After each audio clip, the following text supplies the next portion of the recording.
Mesmo assim, é possível alegar a proteção elencada pela Lei 8009 de 90? Olha aí, meus amigos, que interessante, hein? Se a pessoa não tem o próprio imóvel, está simplesmente morando de aluguel, existe proteção do bem de família? É óbvio que a proteção não tem como incidir sobre o imóvel que não é da pessoa. Então, vejam, eu não posso querer alegar a proteção do bem de família se a casa não é minha, a casa é de outra pessoa. A casa responde pela dívida do proprietário. Eu sou um simples locatário da casa, acomodatário.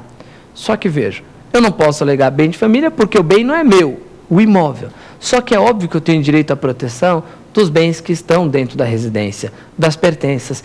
Então, por exemplo, o imóvel não é meu, a casa não é minha, o apartamento não é meu, mas os objetos que estão lá dentro são meus, sim. É minha cama, é meu sofá, é minha geladeira, é meu fogão, minha televisão. Esses bens, eles são protegidos como bens de família.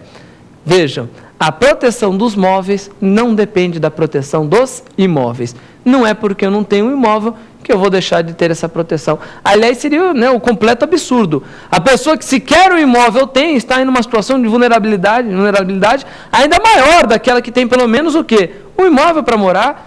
Uma pessoa que está morando de aluguel e que não tem a própria casa tem apenas o quê? Aqueles pequenos bens. Nós estamos protegendo uma pessoa que tem um patrimônio maior. Nós vamos deixar na mão aquela pessoa que não tem praticamente nada na vida, meus amigos?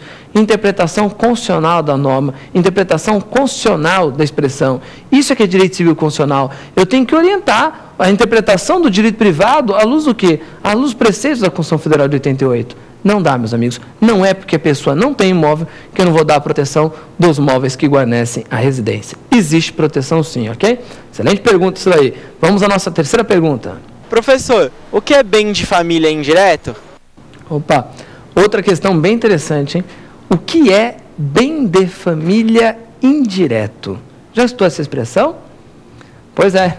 Só que eu nunca vi em exame de ordem, mas eu já vi em alguns concursos públicos, realizados pelas mesmas bancas que costumam fazer os exames de ordem. Então, você que está prestando OAB, tome muito cuidado com essa expressão também. Qual a diferença entre bem de família direto e bem de família indireto? Olha só, bem de família direto é quando a proteção recai sobre o próprio imóvel que está sendo utilizado pela pessoa ou está sendo utilizado pela família. Por exemplo, eu tenho lá a casa em que eu comprei, está lá em meu nome a casa, e eu estou morando dentro da casa. Eu tenho direito à proteção como bem de família? Tenho. Esse bem de família é bem de família direto. Ok? E o que é o bem de família indireto? O bem de família indireto é a hipótese em que o imóvel a que pertence a pessoa não está sendo utilizado por ela própria. O imóvel, por exemplo, está sendo alugado para uma pessoa. Só que a renda obtida com aquele imóvel é que permite o quê? É que permite que a família possa morar em algum local. Vou dar um exemplo para vocês. Imagine que esse bem seja um imóvel comercial. Olha só que interessante essa hipótese. Isso aqui é construção relativamente nova na doutrina. Nem todos os manuais de direito civil trazem essa hipótese, essa distinção. Eu tenho, o único imóvel que eu tenho é um imóvel comercial. Eu tenho 2 conjuntos comerciais.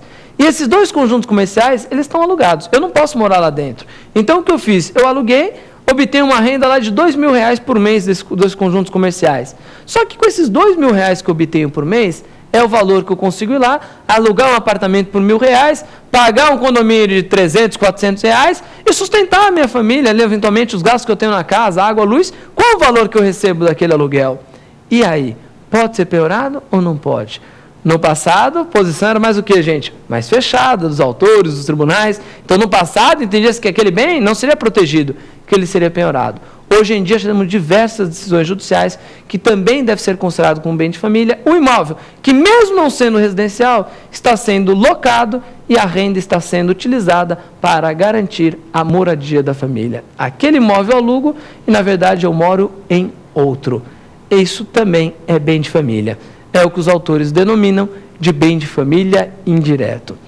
Tem muita coisa nova a respeito desse tema de bem de família. Vocês têm que tomar cuidado. É um assunto que já vem sendo discutido, sobretudo após 1990, com a Lei 8.990, que foi muito discutido no nosso país. Só que todo dia, diuturnamente, nós temos acompanhado o quê? Novas decisões dos tribunais. Decisões, muitas vezes, muito interessantes. E essa é uma delas. Permite-se a proteção, mesmo que o imóvel não esteja sendo utilizado pela própria família. Também podemos comentar aqui, a respeito dessa sua pergunta, uma decisão muito interessante que teve do STJ no ano retrasado, envolvendo o bem que pertencia a uma pessoa jurídica. Olha só qual era a história. O único imóvel que tinha a família, que era utilizado para a residência da família, não estava em nome de um dos integrantes da família. Estava em nome de uma pessoa jurídica, de uma firma individual, que era utilizada, que era de um dos integrantes da família. E aí o que aconteceu? E o tribunal discutiu. Espera aí, existe a proteção nesse caso ou não existe a proteção nesse caso? Não está em nome dele o imóvel é uma pessoa jurídica. Mas espera aí, a pessoa jurídica é uma pequena pessoa jurídica. O único imóvel que tem da própria pessoa jurídica é o único imóvel da família. Está sendo utilizado para a moradia da família. E aí, meus amigos, vamos conferir a proteção ou não vamos conferir? A lei deve ser interpretada favoravelmente a quem ela visa proteger ou contrariamente a quem ela visa proteger. É o que nós chamamos de interpretação sociológica ou teleológica. Toda vez que você tiver dúvida a respeito de um dispositivo, você pergunte: qual é a finalidade social desse artigo? Qual é a finalidade social desse capítulo? Qual é a finalidade social dessa lei, desse código, desse dispositivo legal? Ora, a finalidade da Lei 8.990 não é de proteger a pessoa? Então, toda vez que você tiver uma dúvida a respeito da proteção, você deve interpretar a norma de acordo com a sua finalidade social, de acordo com o telos. Telos significa fim. Então, qual é a finalidade? Não é proteger a pessoa? A interpretação que o STJ deu foi de que deve ser protegido esse imóvel, mesmo que ele esteja registrado em nome da pessoa jurídica. Questão interessantíssima também nos tribunais. Vamos à nossa próxima questão?